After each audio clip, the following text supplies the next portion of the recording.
like, hey, listen, like, this is a vibe. What do you think? Am I in the right direction? You know, like, there's ways to phrase it how you could make it sound like, oh, if you like this direction, we're like things are really going well. And if not, that's also cool. And I'll just switch directions. There's a way to communicate that, I think, well with artists that, you know, like, at the end of the day, this is your project. This is my voice. This is an attempt. And I can try other things if you don't like it like this, but I think this is a good start. What do you think? And, you know, really give them the floor to feel it out, you know, to see, oh, do I like this?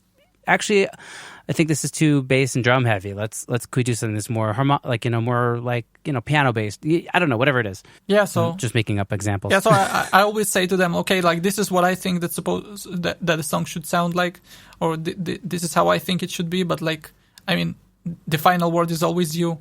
In the end, you will always win, even if I think something should be done differently, but you think something should be done in a different way. You will always win. But I must tell you my honest opinion, how I see it, how I vision it, and if you don't see it this way, no problem. I will just do whatever you want me to do because it's your song. Yeah, I had a guest on the show recently named Justin Long, who works out of Barefoot Recording in LA. Who's a super cool dude and super talented, and he was telling me about, like, when he does a mix number one, he works his butt off, he does it to the best of his ability, and he calls it a product. And then when he does mix, and then once he sends it off to the client, because you can only send off one first mix, once they have feedback or whatever, he treats it as a service. Okay, mix one, product, I give you my all, this is how I think it should be. Everything after that, the artist wins, the artist decides, the artist has mixed feedback. No problem. You want more bass? No problem. You want more snare? Whatever, you know? So I thought it was like a really good way of, like, compartmentalizing it and, like, saying, like, oh, okay, cool. I mean, I don't really work like that because I'll let the artist in quicker into my mix. I'll be like, this is a direction. What do you think? Because that just seems to work well for me, but Justin said it didn't work for him. It's like, no, I got to make a product, and if they don't like it, then we'll turn it into a service and we'll take it from there. But I thought it was, like, a cool way to, like, think about it, you know? I like this idea, but I must say that I work more like you. Like, I just do a first mix, and I never treat it as a finished mix because, like, I know that usually, like, there will be revision notes, so why to bother? He told me he used to do it also like that, and then he's like, you know, it didn't work for me, so now I do it like this. I was like, cool, man. Yeah. To each his own, and that's fair, right? Like, right. Yeah. Do you want to, like, quickly just tell me a little bit about your process when it comes to mixing? Do you have a philosophy? Do you have templates? How does mixing work for you? When I mix for other people, the most important for me is to understand the rough mix, because as far as I have learned on my experience, and I ate a lot of let's say not nice stuff. You could say shit if you want to. Yeah, I ate a lot of shit on this, but when I was mixing some time ago, like when I was just starting out, because I was taking a song and, like, making it my own instead of, like, taking the song and make it how the artist made it, just better. So I couldn't understand for some time why artists hated my mixes for some songs, and I couldn't understand that until it clicked with me. And, like, right now, I'm just, rough mix is like a god for me. It's like the guidance for me. I hear the rough mix, I discuss the rough mix with the artist, and before I even touch anything, is like you said, communication is the key. So this kind of communication, what guides me through the mixing process. If I mix a record by someone else, when I mix my own record, not my own, like, I mean, song that I produced for an artist, it's usually like artists don't really care about how I mix it because, like, they don't think about it. Right. And you've probably already come pretty close once if you're doing the production, it's probably getting close to where you want it to sound. Exactly. So when the artist is happy with the production, like on the production stage, they usually don't really, like, pay attention to what I do when I mix it. Like, but that's a really interesting point. I've had similar experiences, actually. I hadn't thought about it. Yeah, but usually, like, but usually when I produce, I don't mix. I put some effects if I need it for the production matters, but I don't really mix as I go. Right, you have a separate template or whatever that you expect to. I have a separate template. It's a separate process.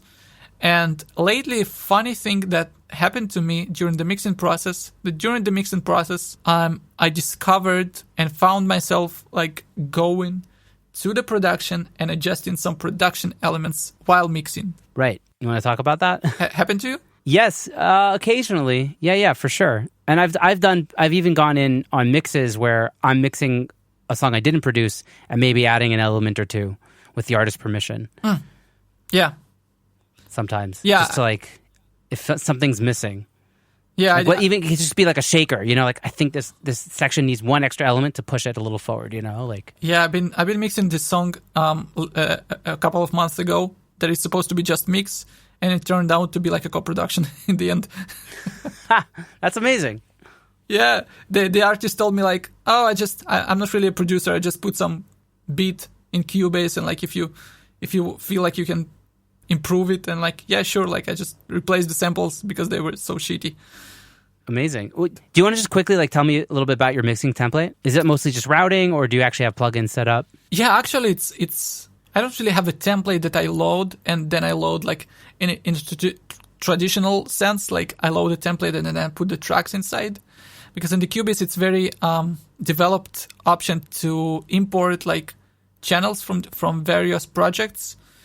So usually what I do is just I load the channels and groups and buses and whatever effects channels from just different various songs. So like, for example, when someone sends me like stems for a song, so I just load the stems in an empty project. I put it in folders and stuff like that. And then I just go to import the channels. And then I just choose, okay, I know that this song like sounds like that production that I did or that mix that I did. I go to that folder and I just, okay, I need this bus, I need this bus, I need this bus. And then I just custom load the buses into the project. That's amazing.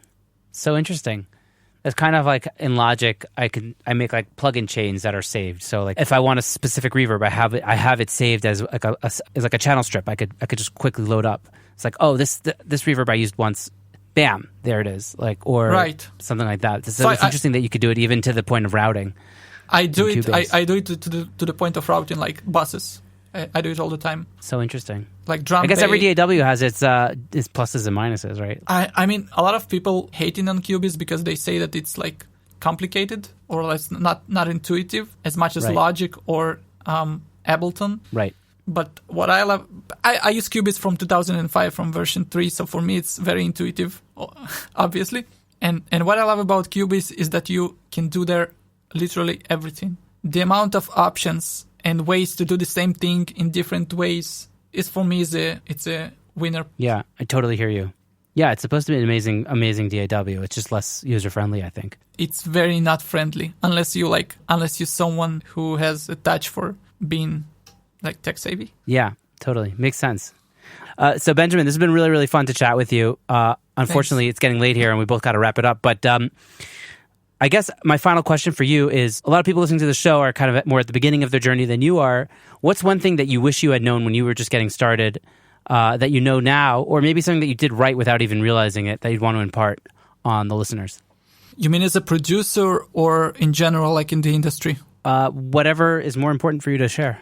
A lot of stuff. As a producer, I would like probably first learn what it means to be a producer. I have read a lot of books about like actually what it means being a producer, but nothing is more important than experience. So I guess for now, I would recommend to up and coming producers to try to find and connect to producers who have experience and just ask them real life like questions and try to get some insights on actually how things work in real life, because a lot of tutorials and a lot of courses and whatsoever, for some reason, like just don't cover a lot of stuff that you need to know in real life as a producer. Everybody are quick to teach you like how the DAW works or how to lay snares, but they don't teach you like the important stuff. Like the communication stuff. Like communication, like different situations that you as a producer may have with artists, or how to make artists happier, how to work in a way that artists will be satisfied with your work, not just how to make the production. And also as an artist and general industry professional, I would like start learning about the music industry much earlier. It took me a lot of time until I came to a point when I actually understand how the music industry kind of works. I don't understand, like, I wouldn't say that I'm an expert, but I've learned a lot past 2 years, and it's just you need to understand the business. Right now, especially right now when we are all independent, like we don't work for labels, neither producer or artists, we're all independent individuals most of the time. Of course, there are labels, but most of the time we work with people who are independent, right? Right. So learning the business of the music is one of the most important things today that I would recommend also to artists and to producers and mixing engineers, of course. Is there a resource for like business stuff that you would recommend to the audience? It's a good question. I need to think about it. I think you will just put it in the description of the episode later. I cannot. Yeah, or we could just. Or no worries, we could just. I'll recommend a resource. If there's a podcast, if you're looking to learn more about doing business right, there's a podcast called the 6-Figure Home Studio that really goes into like running a studio profitably. Right. That I think is a great resource for people who need to get better at business. Oh, yeah, in that sense, yeah. It's for. But I guess that's less about the music business. I guess it's less about the music business and more about being like a profitable producer. But that's I in was terms of thinking the business. Maybe I would. I was thinking more about like the music business itself. Oh, I would actually recommend like reading some books about people who made it in the music business and to understand like how the inside out works. So, for example, I will prepare a list of books that I recommend for general reading. Because like to understand how to run profitable like studio as a producer or mixing engineer, and it's like it's one side of the business. But to work with people, with artists, you need to understand also their side of the business. Absolutely, I love that. That's a great point. That's a really important point. Yep. There's a book I read that maybe would be good in that department called, I think it was Clive Davis's autobiography, where it kind of talks about. Yes, this is one of the books that I wanted to talk about. It's like a Bible of the music industry. Oh yeah, awesome. So there you go. I'm a big fan of Clive Davis. I read the book. I watched the movie multiple times. He is like I'm trying to rewatch, to reread all the time about his life because there's so many good points in his way of facing the music industry that can help to understand a lot of things. Yeah, I would say that even. I don't even necessarily like everything he's done, but obviously has an insane amount of success and is one of the most influential people in music industry ever. And I disagreed with some things he talked about, but nevertheless, it gave me an insight of like what a guy like him is looking for in an artist. Why he thinks something will work or not work was just super eye-opening for me when I read that book. Yeah, I can talk for hours just about this book, but I just recommend reading it for people. Yeah. Maybe this is worth actually. I haven't thought about the book in a little bit, but it's there's. I guess what I don't want to go too deep in it, but like I guess what I disagreed with him was like he seemed to always care about the sales more than he cared about the artistry, and I think that there's a little bit more room for artistry than sales, which was kind of the issue with I guess some of the things he talked about. Like he didn't understand how John Lennon wouldn't listen to the radio, but like on the other hand, I completely vibe with why John Lennon wouldn't want to listen to the radio for the kind of artist that he was. Yeah. So it's like a funny, interesting story that he mentioned in the book. But he's like very business minded and whatever. But obviously, there's a lot to glean from that book.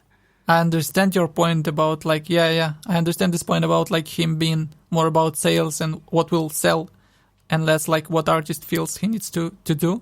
I must say that in the end, his intention was to serve everybody, also the artist and also the label. So I think that it's not completely bad. It's not 100% bad. Yeah, no, that's an interesting read. Yeah. At the end of the day, even if like Aretha Franklin was doing more pop records that were less like her original thing, she still won. She still sold more records. She still had more notoriety, etc. Whatever it was. Amazing. Interesting side tangent. I love when the podcast goes on like an interesting side tangent, especially at the end of the episode. Okay, I really got to wrap this up. But Benjamin, this has been really, really fun to chat with you and get to know you, even though we're in the same country. We've never met. Yeah. So maybe we can make that happen one time, maybe after Corona or whenever. Yeah, it was nice chatting with you too. It was very interesting, and it made me feel like I didn't even touch all the things that I could talk about. I talk too much. It's good to leave other things for a future episode or just a future conversation. Yeah. So, where can the audience find you on the internet? The audience can find me